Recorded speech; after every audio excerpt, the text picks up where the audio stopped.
Welcome to our YouTube channel Chemistry by Sadhanwar.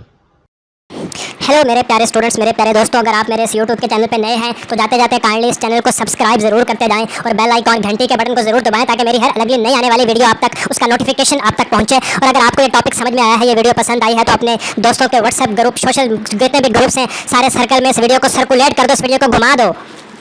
बिस्मिल्लाहिर्रहमानिर्रहीम। अस्सलाम वालेकुम स्टूडेंट्स। आज जो टॉपिक हम डिस्कस करने वाले हैं वो एक बड़ा ही important topic quantum chemistry, quantum mechanics, quantum physics का एक topic derivation of principal quantum number क्या है। अपने स्कूल के दिनों से, कॉलेज के दिनों से पढ़ते आए कि क्वांटम नंबर क्या होता है। क्वांटम नंबर यूं समझे कि क्वांटम नंबर एक नंबर है, एक ऐसी चीज है जो इलेक्ट्रॉन का न्यूक्लियस के से डिस्टेंस को बताती है, जो ये बताती है कि इलेक्ट्रॉन न्यूक्लियस से कितने फासले पर है। क्वांटम नंबर हमें ये बताता है, प्रिंसिपल क्वांटम नंबर हमें ये बताता है कि एवरेज डिस्टेंस क्या है इलेक्ट्रॉन का न्यूक्लियस से। What is the average distance of electron from this nucleus. और क्वांटम नंबर हमें ये बताता है प्रिंसिपल क्वांटम नंबर। स्पेसिफिकली हम बात कर रहे हैं प्रिंसिपल क्वांटम नंबर की, और प्रिंसिपल क्वांटम नंबर हमें ये बताता है कि इस इलेक्ट्रॉन की एनर्जी क्या है। प्रिंसिपल क्वांटम नंबर को हम स्मॉल एन से जाहिर करते हैं। चलें derivation of principal quantum number की तरफ चलते हैं। डेरिवेशन शुरू करने से पहले, प्रिंसिपल क्वांटम नंबर की डेरिवेशन शुरू करने से पहले हमें एक रेडियल इक्वेशन मैंने लिखी है, रेडियल इक्वेशन जिसको आर इक्वेशन भी बोलते हैं। ये इक्वेशन मैंने यहाँ लिखी है और इस इक्वेशन को इक्वेशन नंबर 1 का है। ये इक्वेशन कहाँ से आई है? ये इक्वेशन जिस जगह से आई है, जहां से आई है, उस वीडियो का लिंक नीचे मैं डिस्क्रिप्शन में दे दूंगा। जब हमने डेरिवेशन की थी Schrödinger wave equation for hydrogen atom and hydrogen like atom, तो हमने वहां से ये आर इक्वेशन, रेडियल इक्वेशन को भी डराइव किया था, तो इक्वेशन वहां से आई है। और एजीमुथल क्वांटम नंबर की डेरिवेशन करते हुए हमने इस इक्वेशन को यूज किया था। इस इक्वेशन का सारा कॉन्सेप्ट हमने वहां से लिया। एसोसिएटेड लीजेंडर पोलिनोमियल इक्वेशन हमने यूज की थी एजीमुथल क्वांटम नंबर की डेरिवेशन करते हुए, तो हमने ये इक्वेशन वहां से ली। तो आपने कंफ्यूज नहीं होना, घबराना नहीं कि इक्वेशन 1 और इक्वेशन 2 कहां से आ गई। जहां से आ गई उस वीडियो का लिंक मैं नीचे डिस्क्रिप्शन में दे दूंगा। अब बात करते हैं इक्वेशन के साथ हमने खेलना कैसे है, इक्वेशन के साथ हमने यूज क्या करना है। देखें, इक्वेशन 1 में एक बड़ी सारी लेंथी इक्वेशन है। इक्वेशन 1 में है एक बीटा, इक्वेशन 2 हमें इस बीटा की वैल्यू दे रहा है। बस ये कर दें कि इक्वेशन 2 से इस बीटा की वैल्यू को इक्वेशन 1 में कर दें। तो लिखें पुट इक्वेशन 2 इन इक्वेशन 1। 2 को इक्वेशन 1 में पुट किया तो ये इक्वेशन बन गई। ये इक्वेशन कैसे बनी? सारी वो इक्वेशन लिखी है, बस बीटा की जगह पे इक्वेशन 2 से बीटा की वैल्यू को पुट कर दिया। आगे चलते हैं। ये जो हमारे पास इक्वेशन हमने जब वैल्यू पुट की तो ये इक्वेशन बन गई। अब हमने क्या किया, इस आर को एक स्टेप ये कर दिया फालतू में कि इस आर को यहाँ पे लिख देना है, फिर इसको अंदर मल्टीप्लाई कर देना है। कैसे, आइए देखते हैं। ये देखिए, इस आर को यहाँ पे लिख दिया। अब कुछ नहीं करना, ये एज इट इज एज उतार लेना है। इस पूरे फैक्टर को पहले ई के साथ मल्टीप्लाई करना है, फिर इस पूरे फैक्टर को इस पूरे फैक्टर के साथ मल्टीप्लाई करना है। इस पूरे फैक्टर को इस ई के साथ मल्टीप्लाई करना है, प्लस इस पूरे फैक्टर को इस z square over 4 pi epsilon not r के साथ मल्टीप्लाई करके लिख देना है। बाकी चीजें वैसे के वैसे लिख देनी है और इसको इक्वेशन 3 का नंबर दे देना है। अब इस इक्वेशन 3 में हमारे पास ये जो है 8 पाई स्क्वायर, इक्वेशन 3 में हमारे पास जो ये टर्म है 8 pi square mu over H square into e, इस टर्म को r को छोड़ दें, अभी इस टर्म को, r को नहीं, इस टर्म को हमने एक सपोज कर लिया कि ये माइनस अल्फा स्क्वायर के बराबर है। r को नहीं किया, r को अलग से कर दें, बाहर कर दें। बाकी पूरी की पूरी टर्म को हमने सपोज कर लिया कि ये पूरी की पूरी टर्म बराबर है माइनस अल्फा स्क्वायर के। इसको इक्वेशन 4 कह दिया। अब इक्वेशन 4 को इक्वेशन 3 में पुट कर दें। इक्वेशन 4 को इक्वेशन 3 में पुट कर दें। इक्वेशन 3 में इस फैक्टर की जगह पे माइनस अल्फा स्क्वायर लिख दें, बाकी सब चीजें वैसे के वैसे उतार लें, तो ये वाली इक्वेशन बन गई। अब इस इक्वेशन में हमारे पास जो ये वाला फैक्टर है R square into D R over D capital R over small R, इसका हमने डेरिवेटिव लेना है इसके साथ डी बाय डी आर के साथ। डी बाय डी आर से डिफरेंशिएट करना है इस फैक्टर को। क्या करना है? डी बाय डी आर से डिफरेंशिएट करना है इस फैक्टर को। तो डी बाय डी आर को अंदर लिख दिया, ये ब्रैकेट इस तरह लिख दिए। अब डिफरेंशिएट करने जा रहे हैं। इसको फर्ज कर लें कि ये u है और इसको फर्ज कर लें कि ये v है। तो ये u v पर डिफरेंशिएशन का जो प्रोडक्ट का फार्मूला है वो फार्मूला लगेगा। अभी देखें कि हम कैसे डिफरेंशिएट करेंगे। 1 ओवर आर स्क्वायर, वैसे का वैसे।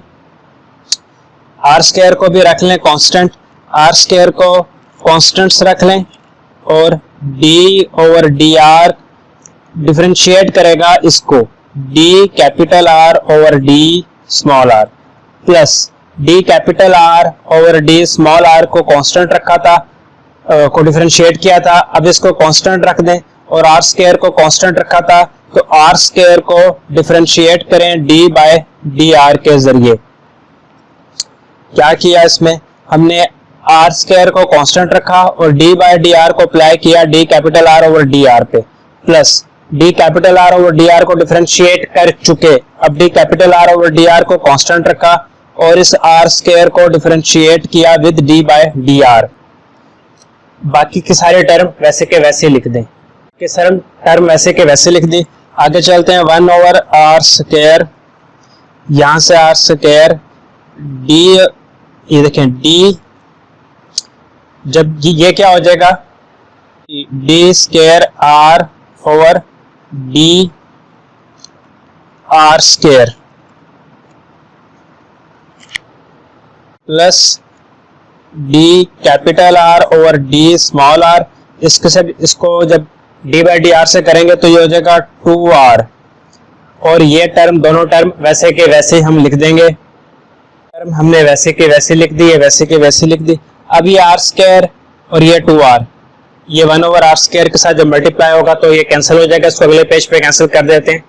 और यहाँ एक चीज नोट करें, जब हम इसको यहाँ से यहाँ लिख रहे थे ना, तो जो ये वाला फैक्टर था ये लिखना से हम भूल गए, तो देखिए इसको भी यहाँ लिखना है। अब मैंने इसको जगह नहीं थी तो मैंने इसको थोड़ा ऊपर करके लिख दिया, तो इसको दोबारा लिखना है minus alpha square into R plus फिर बाकी चीजें वैसे के वैसी। इसी तरह अगले पेज पर भी minus alpha square into R, ये लाजमी लिखना है, इस फैक्टर को भूल नहीं जाना।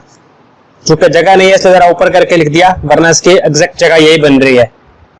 तो अब ये 1 ओवर आर स्क्वायर को अंदर मल्टीप्लाई किया तो ये इसके साथ इसने इसको उड़ा दिया 1 ओवर आर स्क्वायर के साथ, फिर ये आर स्क्वायर इस आर के साथ और ये माइनस अल्फा स्क्वायर आर, ये वैसे का वैसे सारी चीजें वैसे के वैसे लिख दी। कटिंग के बाद जो चीजें बच गई थी उनको लिख दिया। इसको हमने नंबर दे दिया इक्वेशन 5 का। इक्वेशन 5 में ये जो स्मॉल आर है ये डिस्टेंस है इलेक्ट्रॉन का न्यूक्लियस के साथ। फर्ज करें कि ये स्मॉल आर बहुत लार्ज है, ये स्मॉल आर की वैल्यू बहुत ज्यादा है। याद रखें, जब किसी बहुत बड़े नंबर से, किसी बहुत बड़ी वैल्यू से किसी चीज को डिवाइड करते हैं तो उसका रिजल्ट बहुत छोटा आता है। लाइक अगर हम इस एक को डिवाइड कर दें 10 से तो रिजल्ट एक नंबर आ जाएगा। अगर इसी एक को डिवाइड कर दें 100 से तो रिजल्ट छोटा आएगा, और अगर इसी एक को डिवाइड करें 1000, 10,000 से तो रिजल्ट बहुत छोटा आएगा। कहने का मतलब यह है कि जब किसी चीज को किसी बहुत बड़े नंबर से डिवाइड करें, किसी बहुत लार्ज वैल्यू से डिवाइड करें तो रिजल्ट बाज लम्हे बाद समय इतना छोटा आता है कि अप्रोक्सीमेटली 0 हो जाता है। तो इसीलिए हमने लिखा कि जब r बहुत लार्ज होगा तो 2 over R D R over D R ये 0 के बराबर हो जाएगा। इसमें भी चूंकि आर स्क्वायर डिवाइड हो रहा है, एक तो आर वैसे ही बहुत लार्ज है, ऊपर से हमने आर का स्क्वायर ले लिया, फिर आर स्क्वायर से डिवाइड किया तो ये पूरा फैक्टर अप्रोक्सीमेटली 0 के बराबर हो गया। और यहाँ भी इस आर से डिवाइड किया और आर चूंकि बहुत लार्ज है तो बहुत लार्ज नंबर से डिवाइड किया तो ये पूरा फैक्टर अप्रोक्सीमेटली 0 के बराबर हो गया। तो पुट कर दें इनको इक्वेशन 5 में इन वैल्यूज को, तो लिख दें putting above values in equation 5 we get।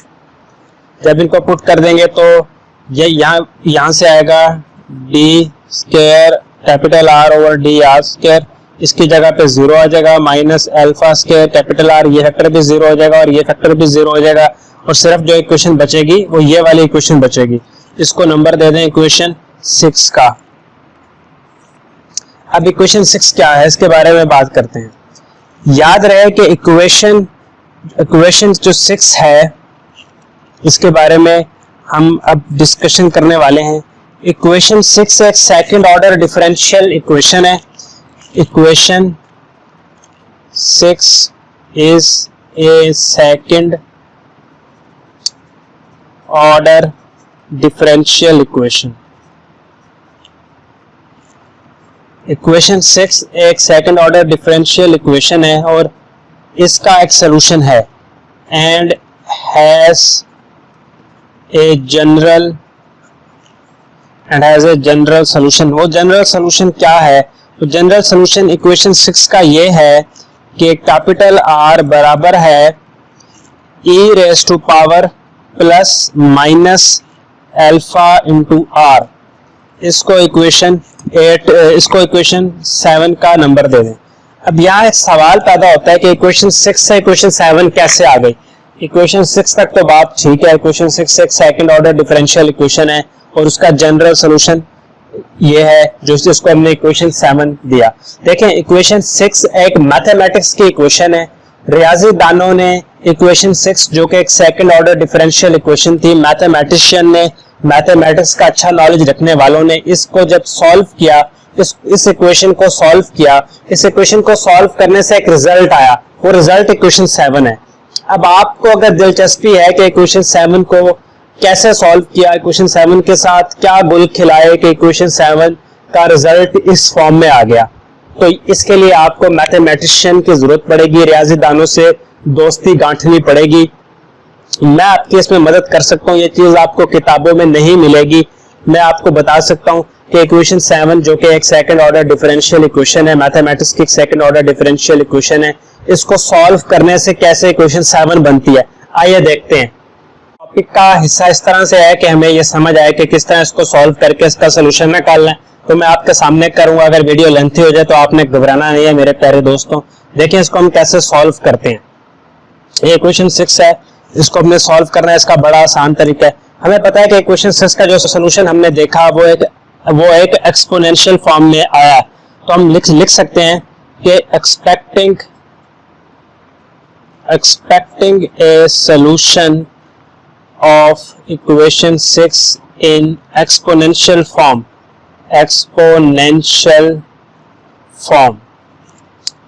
and e raised to power something.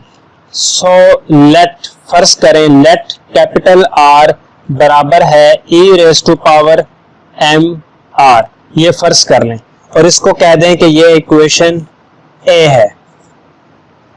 फर्ज कर लें कि कैपिटल R बराबर है e raised to power m r। अब ये जो इक्वेशन A बन गई, इसको डिफरेंशिएट करें, डिफरेंशिएट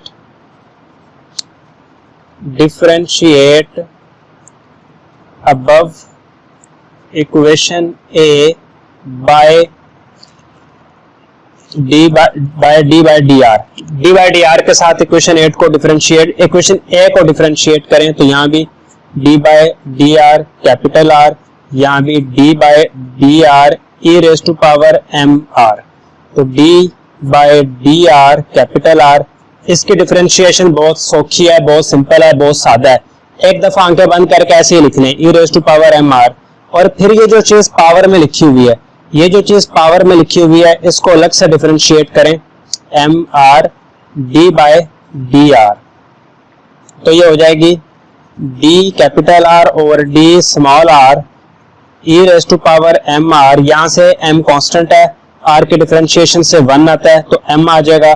m को शुरू में लिख लें m e raise to power m r d capital R over d small r। इस इक्वेशन को दोबारा डिफरेंशिएट करें, ये जो इक्वेशन a प्राइम कह दें इसको दोबारा डिफरेंशिएट करें, again differentiating equation a prime है, या यूं कह लें कि इक्वेशन ए प्राइम का सेकंड डेरिवेटिव लें तो कैसे लेंगे, D square R over D R square. इधर आ जाएगा D by D R M E raise to power M R. बहुत सादगी से सहूलत के साथ हम डिफरेंशिएट कर रहे हैं। यहाँ पे मैं लिख देता हूँ यहाँ पे नहीं, सॉरी यहाँ पे लिख देता हूँ D square R over D R square, M constant है बाहर चला जाएगा, डी ओवर डी आर। कोशिश कर रहा हूँ कि एक एक स्टेप करूँ ताकि बच्चों को अच्छे से समझा सकूं, और इसकी डिफरेंशिएशन से बिल्कुल इसी तरह होगी, और उससे भी m e raise to power m r आएगा, ये हो जाएगा m square e raise to power m r d square capital R over d small r का स्क्वायर। तो ये इससे हमारे पास रिजल्ट आ जाएगा।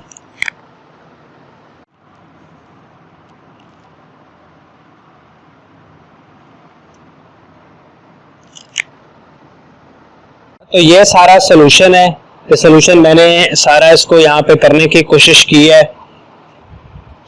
इसमें आप देखें, इसको ये जो इक्वेशन बनी है इसे a डबल प्राइम कह दें।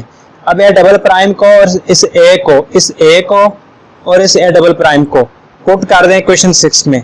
इक्वेशन 6 में इसकी जगह पर इसकी वैल्यू पुट कर दी माइनस फिर अल्फा स्क्वायर, और कैपिटल R की जगह पर कैपिटल R की वैल्यू पुट कर दी।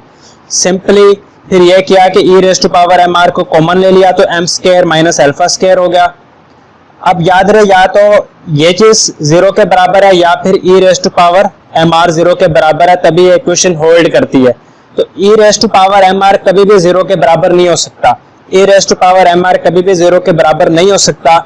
उसकी वजह यह है कि अगर हम इस r को 0 लेते हैं तो e रेज टू पावर 0 हो जाएगा और e रेज टू पावर 0 1 हो जाएगा, यानी e raise to power M R exponential term कभी भी 0 के बराबर नहीं हो सकती। तो फिर क्या चीज 0 के बराबर होगी? फिर जो चीज 0 के बराबर होगी वो है m square minus alpha square is equal to 0। तो हम इसको, इस फार्मूले को हम यूं भी लिख सकते हैं m minus alpha into m plus alpha.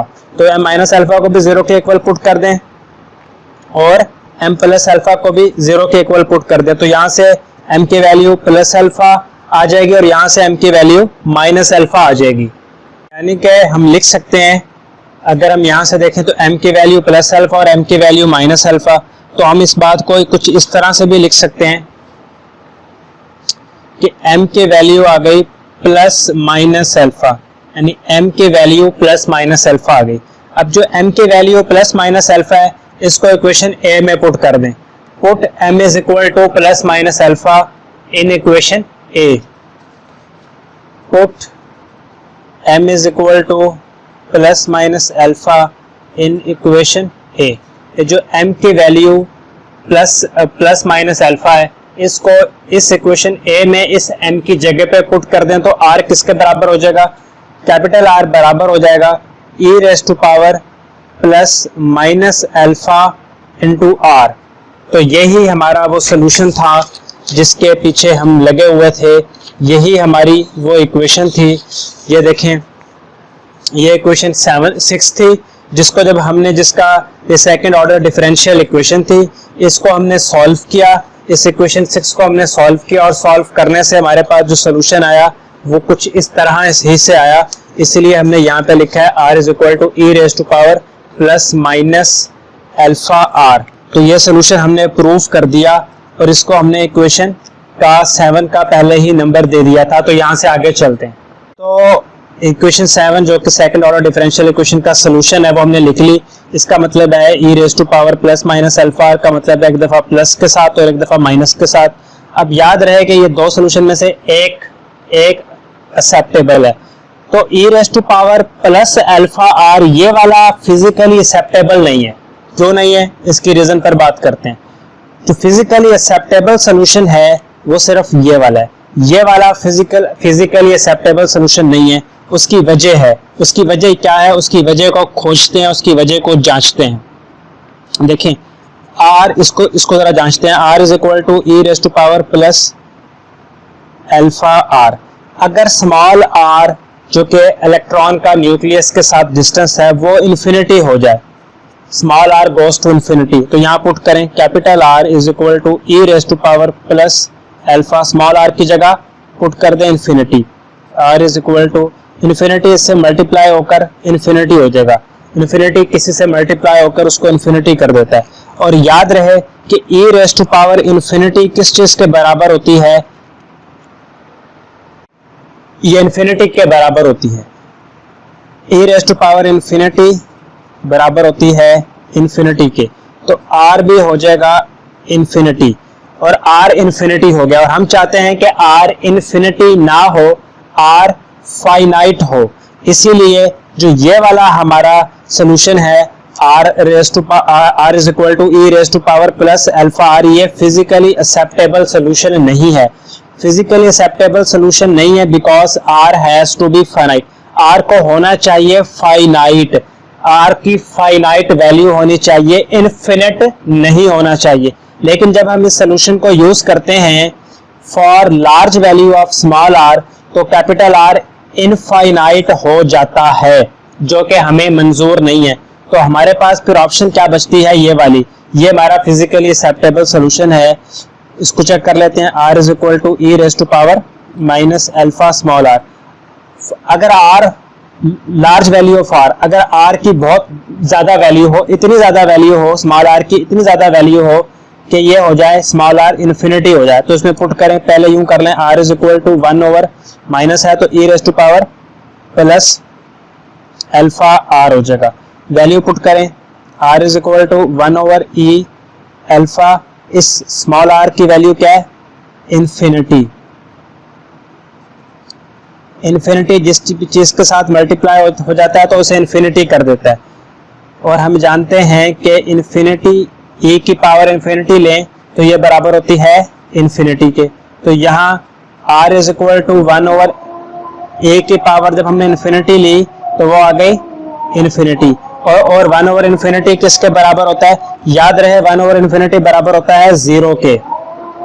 तो हम कह सकते हैं कि अगर हम r की वैल्यू इन्फिनिटी लेते हैं तो कैपिटल R की वैल्यू 0 बन जाती है, यानी कि फाइनाइट वैल्यू आ जाती है इस केस में। तो ये वाला हमारे पास एक फिजिकली एक्सेप्टेबल सोल्यूशन है।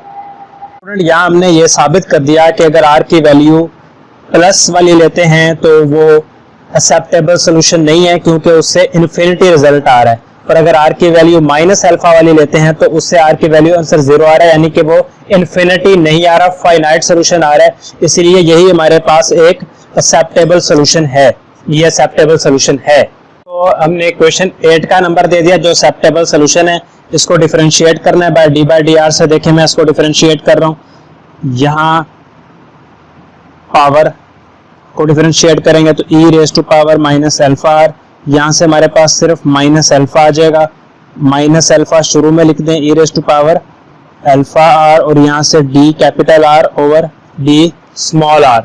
डिफरेंशिएट करें, अगेन डिफरेंशिएट,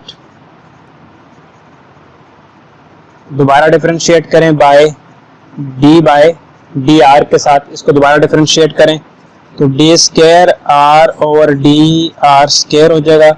यहाँ से जब दोबारा डिफरेंशिएट करेंगे डी बाय डी आर से, किसको, minus alpha E raise to power minus alpha R को, माइनस अल्फा कांस्टेंट है शुरू में आ जाएगा, D by D R E raise to power minus alpha R, इससे डिफरेंशिएट करेंगे D square R over D R square minus alpha, इसके differentiation से क्या आएगा, यही वाला रिजल्ट, यानी कि minus alpha E raise to power minus alpha R, minus alpha alpha square हो जाएगा, और E raise to power minus alpha R D square capital R over D R square, ये इसका आंसर बन जाएगा। इसको कह दें, इसको इक्वेशन 8 का आता है, इसको इक्वेशन 9 कह दें, और इसको इक्वेशन 10 कह दें, इक्वेशन 8, 9 और 10।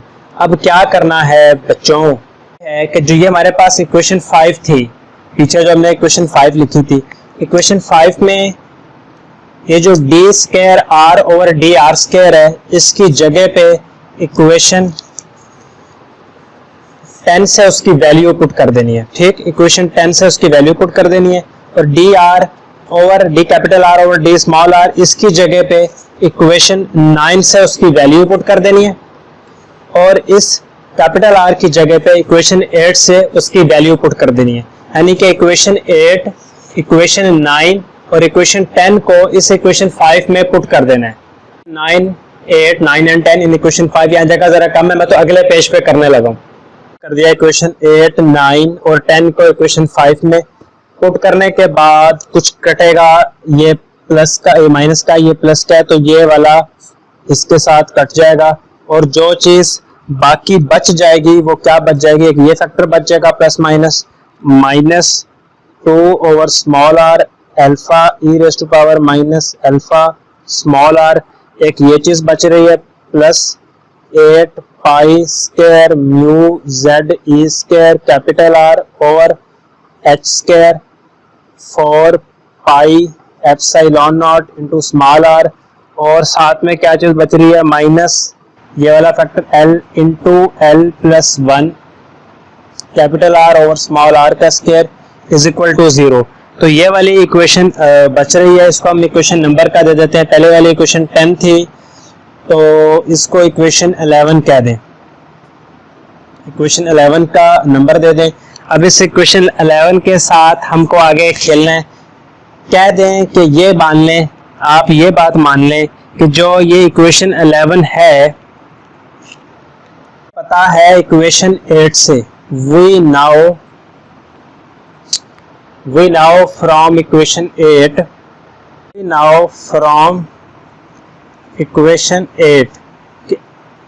r is equal to e raised to power minus alpha small r।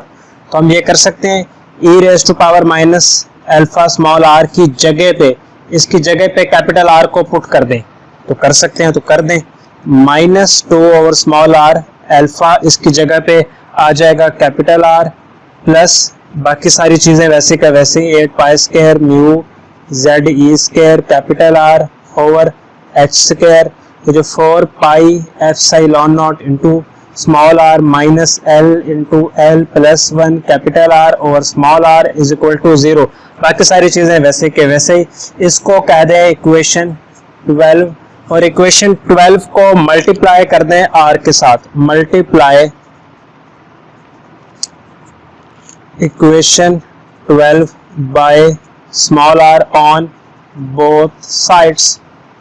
दोनों साइड्स पर जब मल्टीप्लाई कर देंगे तो यहाँ तो 0 के साथ मल्टीप्लाई होकर 0 हो जाएगा, यहाँ जब मल्टीप्लाई करेंगे तो ये स्मॉल r उठ जाएगा, यहाँ बचेगा -2 alpha into capital R plus 8 pi square mu Z E square capital R over H square 4 pi epsilon not, ये वाला जो स्मॉल r है ये तो मल्टीप्लिकेशन के बाद उड़ जाएगा -L into L plus 1 capital R, और नीचे एक स्मॉल r रहेगा क्योंकि मल्टीप्लाई कर दिया हमने स्मॉल r के साथ, तो वो एक कैंसल आउट हो गया। अब इसमें आप क्या चीज कॉमन ले सकते हैं, इसमें आप कैपिटल R कॉमन ले सकते हैं, तो हम लिखेंगे taking capital R common from above equation, से कैपिटल R को कॉमन लें, तो यहाँ पर कॉमन लेने से क्या बचेगा -2 alpha plus 8 pi square mu Z E square over H square 4 pi epsilon not minus L into L plus 1, और कैपिटल R तो चूंकि हमने कॉमन ले लिया तो स्मॉल r बच गया इज इक्वल टू 0। ये इक्वेशन बन जाएगी। ये जो इक्वेशन बन गई 0 के बराबर है, इसका मतलब है कि या तो इसमें ये स्मॉल r, ये कैपिटल R की वैल्यू 0 है तभी ये 0 के बराबर है, या फिर ये जो पूरा फैक्टर है ये 0 है। तो याद रखें कि कैपिटल R 0 के बराबर नहीं हो सकता, क्योंकि R एक यूं समझें कि ये होल्ड नहीं करता, ये पॉसिबिलिटी नहीं है कि आपका जो कैपिटल R है वो 0 के बराबर हो जाए, तो ये फिर पूरे का पूरा फैक्टर 0 के बराबर होगा। फिर ओनली पॉसिबिलिटी है कि पूरे का पूरा फैक्टर 0 के बराबर है, तो लिखते हैं ऐसे। अच्छा, तो R जो कि 0 के बराबर नहीं हो सकता, तो हम ये बात डिस्कस कर रहे हैं कि ओनली पॉसिबिलिटी है कि ये वाला फैक्टर 0 के बराबर है। हमने पहले भी कहा, अब भी कह रहे हैं कि स्मॉल r अगर बहुत लार्ज और किसी बहुत लार्ज नंबर से डिवाइड करें किसी चीज को तो वो 0 आ जाता है। क्योंकि यहाँ स्मॉल r से डिवाइड हो रहा है तो ये पूरा फैक्टर 0 के बराबर आ जाएगा। बाकी जो चीज बच जाएगी वो ये टर्म बच जाएगी और ये टर्म बच जाएगी, तो हमने ये टर्म भी लिखी, ये टर्म भी लिखी। तो इस टर्म को उठाकर उधर ले गए तो माइनस थी तो प्लस हो गई, इधर भी 2 से डिवाइड कर दिया और इधर भी 2 से डिवाइड कर दिया। तो ये इस 2 ने इसको 8 को 4 कर दिया, ये 2 ने इस 2 को उड़ा के रख दिया। याद रहे जो 4 पाई एप्सिलॉन नॉट है ना, इसको नहीं कहीं काटना, इसको नहीं कहीं घुमाना, इसकी जरूरत पड़ने वाली है, इसलिए इसको मैंने ब्रैकेट में इनक्लोज करके लिख दिया और ये अल्फा बन गई। और ये इक्वेशन हमारे पास इक्वेशन 13 का इसको नंबर दे दें, इक्वेशन 13 का इसको कह दें। अच्छा तो स्टूडेंट्स यहाँ अगर आपको थोड़ा सा याद हो कि पीछे हमने एक अजम्पशन की थी, वो हमारी अजम्पशन ये थी, हमने एक चीज को सपोज किया था कि माइनस अल्फा स्क्वायर ये बराबर है 8, ये हमने पीछे सपोज किया था, माइनस अल्फा स्क्वायर ये बराबर है 8 pi square mu e over H square. ये हमारी पिछली अजम्पशन थी, इसको हमने अजम्पशन किया था, इसको इक्वेशन 14 कह दें। अब की बार इसको इक्वेशन 14 कह दें। अच्छा अब इक्वेशन 14 और इक्वेशन 13 हमारे पास है, तो क्या हम यूं कर सकते हैं, इक्वेशन 13 से अल्फा की वैल्यू को इक्वेशन 14 में अल्फा जिसके ऊपर स्क्वायर है वहां पुट कर दें। तो लिखें put equation 13 in equation 14, we get 13 में अल्फा की वैल्यू क्या है 14 में पुट कर दें। अल्फा की वैल्यू है 4 पाई स्क्वायर, बस खत्म होने वाला है, mu Z E square over H square 4 pi epsilon not, ये थी अल्फा की वैल्यू। इसको यहाँ पे पुट करेंगे तो यहाँ चूंकि स्क्वायर और माइनस भी है तो हमें यहाँ पर स्क्वायर लेना होगा, और यहाँ पे चूंकि माइनस भी है तो हमें यहाँ पर माइनस का साइन भी लगाना है। ये हमने माइनस का साइन भी खुद लगाना है, ये माइनस का साइन खुद लगाना है, ये वाला जो माइनस का साइन यहाँ पे खड़ा है उसे यहाँ पर लगाना है, और जो अल्फा के ऊपर स्क्वायर है वो स्क्वायर भी लिखा। अल्फा की जो वैल्यू है वो इक्वेशन 13 से देखकर पुट कर दी, बाकी 8 pi square mu e over H square आ गया।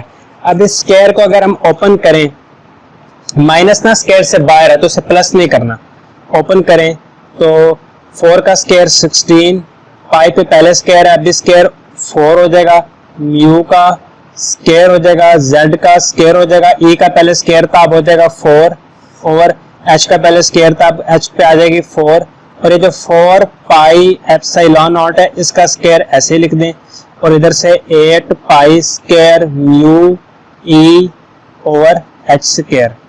अब यहां से जो ई एनर्जी है ना इसको अलग करें तो ये हो जाएगा -16 पाई की 4 mu square z square E raise to power 4 over h raise to power 4 pi epsilon naught, और यहाँ पे आ जाएगा h square over 8 pi square mu is equal to e. हमने एनर्जी को चुन के अलग किया। अब कुछ चीजें कटेंगी तो उनको चुप करके काट दें, लाइक क्या चीजें कटने वाली हैं, 8 1s are 8, 8 2s are 16, पाई का ये स्क्वायर ये वाला इसके साथ कैंसिल होगा, यहाँ पे दो आ जाएगा, और क्या कैंसिल होगा, ये इसके साथ कैंसिल आउट होगा, यहाँ पर 2 रह जाएगा, और इन सब चीजों के, और ये म्यू इसके साथ कैंसिल होगा, यहाँ पर 1 म्यू रह जाएगा।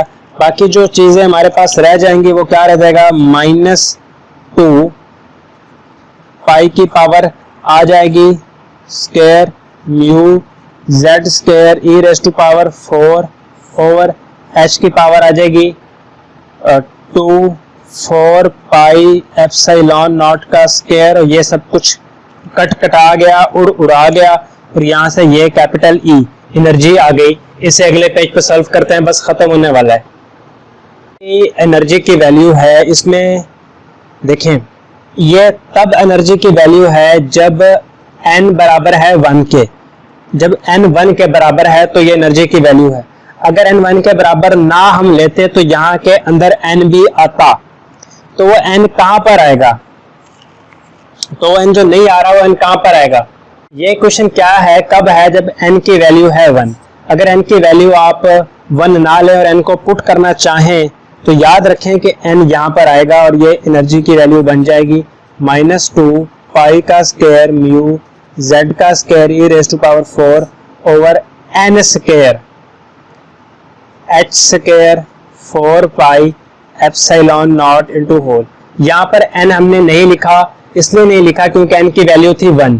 अब हमने n लिखा और n स्क्वायर यहाँ पर आएगा और n स्क्वायर हमें लिखना है और हमें यहाँ पर n स्क्वायर लिखना है। तो ये हमारी फाइनल वैल्यू है। यहाँ से हम n स्क्वायर को अलग भी कर सकते हैं। ये हमारी फाइनल इक्वेशन है जो बड़े ही काम की इक्वेशन है।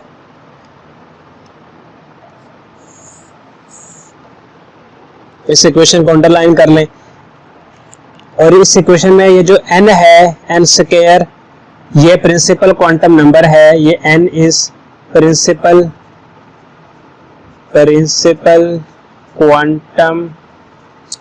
Quantum number, n is principal quantum number और n की जो वैल्यू है वो है 1 2 3 और ये प्रिंसिपल क्वांटम नंबर है। और जब हम इसको ये जो इक्वेशन आई है इसको इक्वेशन का अगर हम नंबर दे दें तो इसको लास्ट इक्वेशन कह देते हैं, लास्ट इक्वेशन, फाइनल इक्वेशन।